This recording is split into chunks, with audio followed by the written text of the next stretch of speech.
Just a few years ago, Halloween and tricking and treating was hardly known at all in Britain. Now, though, the night when witches, ghosties and ghouls roam and things go bump in the night is widely celebrated.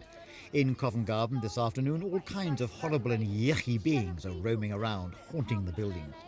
Generally, the children here seem to take it in good part, with parents around to see that no one came to any harm.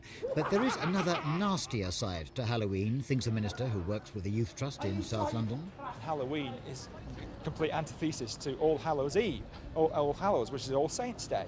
And it's deliberately there for witches. Witches would say they're there to renew their powers and to charge up their psychic energies. And that has become an increasing fascination in this country, where people are becoming increasingly fascinated with the occult, through whether it's astrology or palm reading, anything like that. And young people are being taught, get involved, becoming interested in it. And it's really getting out of hand. And a festival that hardly anybody did anything about 5 years ago is now being portrayed as something that you've got to get involved with it. And there's a pressure being put on children and young people to actually take part in some of the things like this, which will lead to dangerous things if they're not careful. Really, we ought to try and put a stop to this, because we're teaching children and young people a whole wrong set of values. We're teaching them that extortion pays, and that's really what trick and treat's about. It's extorting people.